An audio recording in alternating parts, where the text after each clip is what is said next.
Ce 1er novembre 2020 a eu lieu la réouverture des lieux de culte, notamment à l'église catholique Saint-Joseph de Lalala et au centre d'adoration Hermon situé à Mindoubé. Prise de tension, désinfection des mains, le port de la bavette et la distanciation physique étaient de rigueur, lutte contre la Covid-19 oblige. Un sentiment de satisfaction pour les leaders d'église. Et bien sûr, surtout, t'es heureux de célébrer l'Eucharistie avec eux. Ça faisait quand même très longtemps. Et même s'ils se sont toujours montrés attentifs, hein, certains venaient nous dire bonjour, voir comment la paroisse se passait, mais aujourd'hui, autour de l'Eucharistie, et c'est ce qui constitue l'essentiel de notre vie catholique, de notre vie chrétienne. Et donc ça, c'est vraiment une très grande joie. C'est un sentiment de reconnaissance à Dieu, parce que 8 mois sans avoir vu ses fidèles, 8 mois sans avoir échangé de cœur à cœur avec ces derniers, même si on le faisait à travers Facebook, c'est pas pareil. Donc il faut dire qu'on ne peut que bénir Dieu.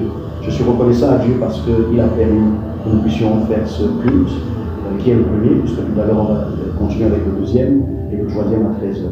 Je rends grâce également à Dieu pour avoir touché le cœur des autorités, pour comprendre que nous, à notre niveau, nous pouvons contribuer à la lutte contre la pandémie en faisant la sensibilisation, mais aussi en priant pour que Dieu puisse canaliser cette épidémie. Afin de faire appliquer les mesures gouvernementales, une organisation interne avait été placée par les leaders d'église au bénéfice des chrétiens.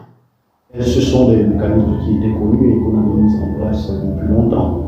Nous avons un dispositif de lavage de mains à l'entrée de l'église, nous avons des thermoflages, nous avons des gels hydroalcooliques, nous avons le respect des distanciations sociales, c'est-à-dire que dans la salle, on est même allé au-delà de 1 mètre, on a fait 2 mètres entre chaque chaise, et puis voilà, nous respectons les 30 fidèles dans une seule salle. Moi j'ai la chance d'avoir un bâtiment multifonctionnel, c'est-à-dire que en haut j'ai une salle, en bas j'ai une salle polyvalente, donc j'ai pu mettre 30 personnes en bas et 30 personnes en haut, plus les 30 personnes dans la salle principale. C'est ce qui m'a permis d'avoir à peu près 70 à 80 personnes ce matin, mais pas dans le milieu, pas dans la même salle.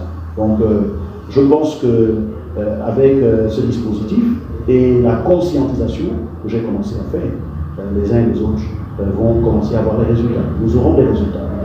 Depuis que la ouverture a été annoncée, nous avons essayé de réunir les responsables qui ont saisi leurs membres, donc je parle des groupes organisés, et que hier ils étaient là pour préparer pour l'accueil des fidèles qui viennent pour prier.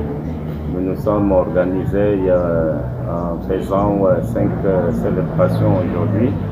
Donc nous prenons 30 personnes par célébration et ceux qui arrivent de plus, on les met au niveau de l'école en attendant 1 heure après, puisqu'il faut attendre 1 heure après la fin de la première célébration. Après plus de 8 mois, les lieux de culte sont restés fermés, liés au coronavirus qui frappe notre pays. Les chrétiens ont exprimé la joie qui les anime en ce jour. Retrouver le chemin de l'Église est une bonne nouvelle. Nous sommes vraiment très contents. Comment on ne peut pas être content? Depuis combien de temps? Nous sommes très contents. Et ça nous fait du bien de communier avec nos frères et sœurs. Le retour de la communion fraternelle, c'est ce qui nous fait du bien parce que c'est important la communion fraternelle. Nous avons prié dans nos maisons, nous avons continué à adorer le Seigneur, mais la Bible dit dans le psaume 103 qu'il est bon qu'il nous pour les frères de demeurer ensemble. Je ne peux même pas expliquer cela parce que c'est trop immense pour moi.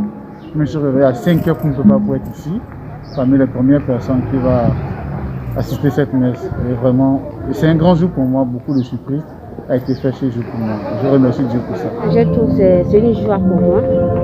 vraiment une grande joie parce qu'on a quand même pris longtemps de plus venir à l'église. Maintenant, comme l'église a ouvert ses portes, je dis merci à Dieu et merci aussi pour le gouvernement qui a pensé aussi à nous. Une réouverture des lieux de culte qui coïncide avec la Toussaint célébrée par les catholiques du monde entier. Avec le temps, les chrétiens vont renouer avec les activités de l'église. Pour l'heure, continuons toujours à respecter les mesures barrières afin d'endiguer la pandémie loin de notre pays, le Gabon. Le vendredi, vous verrez qu'il y a eu encore 11 nouvelles contaminations et qu'il y a 3 personnes en réanimation et 8 personnes hospitalisées. Ça veut donc dire que nous devons continuer à lutter. Il y a eu 6 contaminés à Libreville et 6 contaminés à Port-Gentil. Il n'y a pas de vaccin, il n'y a pas de médicaments en tant que tel par rapport à cette maladie. La seule chose qui peut sauver notre pays, c'est de continuer à appliquer les gestes barrières.